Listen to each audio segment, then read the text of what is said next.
Martial arts, one of anime's most satisfying and grounded types of combat. We've seen time and time again that despite the lack of magic spams or anything of that nature, a good old hand-to-hand fight scene will always reign supreme when it comes to showcasing skill and mastery, which makes it the perfect vessel for some badass flexing, while adding magic and the likes to it only elevates the martial arts element. So I present to you the best martial arts flexes in anime. Let's get right to it.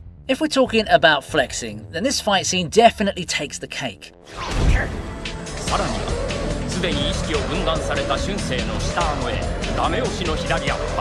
A one-sided beatdown that gave Shunsui zero chance to even retaliate. You couldn't even call this a fight at this point due to the gap in both strength and skill amongst the two competitors. The fight started with Shunsui charging towards his imminent defeat, seemingly filled with vigor and energy, and opening with a strong left punch which Baki easily dodges. The events that followed this was nothing short of a flex as Baki strikes Shunsui's chin with perfect accuracy, rambling his brain like a pinball game, followed by a left uppercut as if the first punch wasn't enough to knock him out in the first place. And that's not all, as this final strike was definitely the last nail in the coffin as Baki hits him square in the jaw with a powerful roundhouse kick, sending him, as the narrator would put it, in a world far, far away. The fight ended with Baki not breaking a single sweat and with his opponent unconscious on the floor.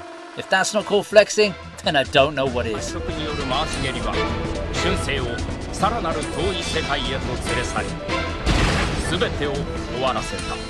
Next up on this list we have one of the most satisfying beatdowns in the series, Takamura vs Hawks.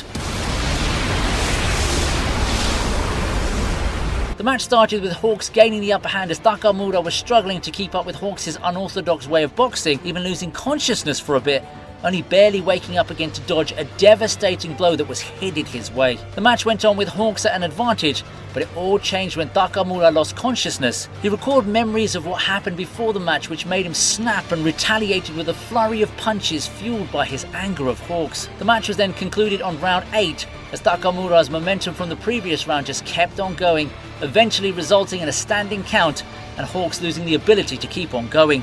But the flex didn't end there, seeing as Takamura literally beat this guy so hard he later developed PTSD, breaking down just with the slight mention of Takamura's name. Just cares to show how much of a beast Takamura really is.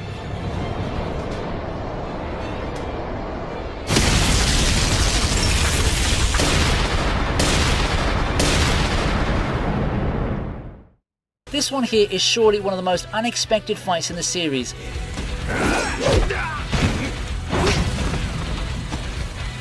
Seeing as Rihito, a pre-established character in the series mind you, went up against Gensei, a character that the viewers don't even know much of, seeing as this was his debut in the anime. The match was basically a lecture for Rihito, seeing as Gensei could have easily taken him out of the match if he took him seriously, landing several lethal blows and exclaiming how he could have killed him in those moments was a flex in and of itself. But the fact that he's practically schooling him while he's doing it is what elevates this flex more, pointing out his flaws not only in skill, but in his character. The match was basically over when Gensei did a proper fighting stance, dodging Rihito's slashes and landing a devastating blow to his chest and arm, ending it all with a solid punch to the face. Rihito was just out of luck in this scenario, seeing as he was facing the final boss in the first match. Gensei also didn't look down on the mocked Rihito for his inadequacies, as he didn't mean to humiliate him in the whole match. Flexing while being humble and compassionate is something that we don't really see much in anime, and this fight managed to do that perfectly.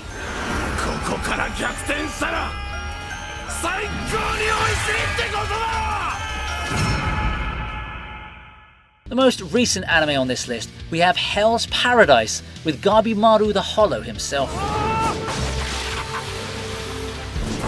The anime just started and we're already blessed with a fight scene that's so accurate to its source material, which is always a promising start. The scene truly highlighted Gabimaru's ferocity and wild style of fighting as he rips and bites his enemies as if he's wielding a blade. Some are even decapitated, which are displayed in a gruesome manner in the show. He instilled fear not only in his opponents but also to the onlookers that were present at the scene, and he did all of this while his hands were restrained, making you wonder how deadly this shinobi would be if he were to fight with any handicaps. You should also keep in mind he didn't use any ninjutsu in this fight. His opponents weren't that weak either, seeing as they were one of Japan's most horrid and infamous criminals, which means they themselves are also capable of violence, but the thing that separates them from Gabimaru is none other than skill, and oh boy was that displayed. It only feels right if we include some classic anime in this list. So next up we have Fist of the North Star, Kenshiro vs. Heart. The next Flex victim we have is Heart, one of the 4 chief vassals of the King organization, a formidable opponent that mostly negates blunt force-based attacks due to his physique, which makes him a direct counter to most martial arts techniques. One might think that Kenshiro would have a relatively hard time against this type of opponent. Well, you guessed wrong. The fight opened with Kenshiro failing his first attempt in killing this massive obstacle due to his massive blubber. With his hands stuck, Heart delivered a massive counterattack which forced Kenshiro onto the ground. After recovering from the attack, Kenshiro unleashed a flurry of attacks and finished it off with a direct attack in the now vulnerable stomach, blowing up his entire body in the process, turning him into red mist. The Flex that is his partner Ray could have handled the situation due to his attacks focusing more on slicing as opposed to blunt attacks, but Kenshiro just had to deny his request and take care of it himself. All for the Flex, I suppose.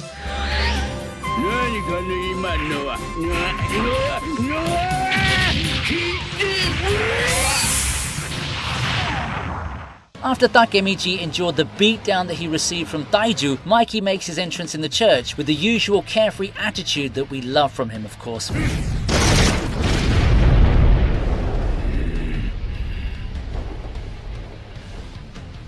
Daiju managed to land the first hit on him, seemingly knocking Mikey out cold, only for him to stand back up and say that it was punishment for himself, implying that he took the punch head on without the intention of even blocking it in the first place. Mikey's cold stare alone shows how much he means business in this moment, and the following sequence of events showed that. As Mikey smashes Daiju on the floor with an attack that we didn't even get to see due to its immense speed, and remember this was after Daiju got an extensive flashback that shows his insane strength, and Mikey just dropped him within 1 frame. And here I thought flashbacks make you stronger, but Mikey wasn't even the only one flexing in this scenario, seeing as Draken just off-screened all the Black Dragon members by himself, might I add. The moment these two stepped in, the fight was already a wrap.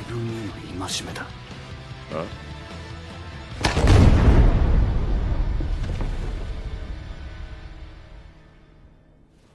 Next up we have Naruto, Rock Lee vs Gaara, a fan favourite fight scene where 2 competitors with highly different fighting styles going toe to toe against each other.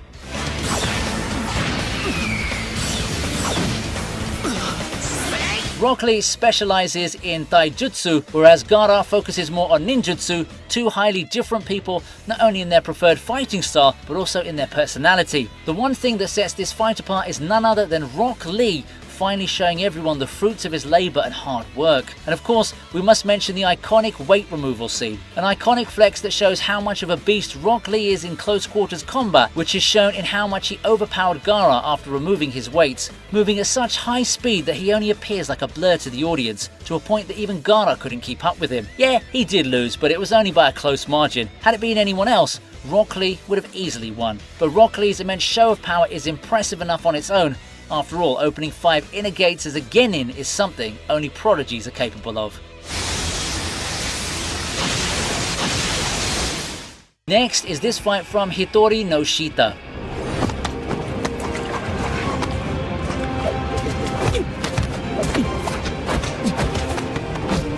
If we're talking about flexing and martial arts, then this scene deserves to be in it, no questions asked. The choreography mixed with the stellar and fluid animation is so out of this world, you can hardly follow the moves that these guys were pulling. This was all made possible due to the collaboration of both Chinese and Japanese studios. An insane opener for the series season 3 where we're straight up introduced to a hype chase/fight scene, which was intense from start to finish, and the intensity only grows as the fight progresses. A definite flex in my opinion. The fight then ends when he sends his final opponent flying with a single punch straight into a river, a scene that 100% deserves to be on this list.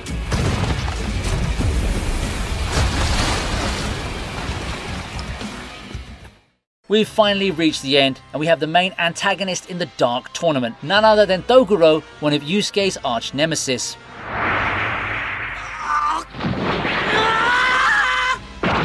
The entire fight with Yusuke was basically himself always at a disadvantage, and whenever he manages to one-up Toguro, he simply only increases his power level, and that cycle repeats. A total monster not only in strength, but also appearance, as he physically deforms the more his output of power increases, which only makes him more menacing. His power output control is also a perfect vessel in making him the ultimate "this isn't even my full strength" stereotypical anime character, which does make for a tense fight. As he slowly increases in power, he leaves us to wonder if Yusuke could even beat such a monster. When Dogoro finally deemed Yusuke worthy, he unleashes 100% of his power, which turned him into a hulking mass of a monster, which is just 100% muscle, turning even just the flick of his finger equivalent to that of a normal punch. A total menace that kept the audience and participants on their toes. His existence in the tournament was a flex itself, showing the great gap in strength which worked wonders in keeping up the suspense and hype in the arc.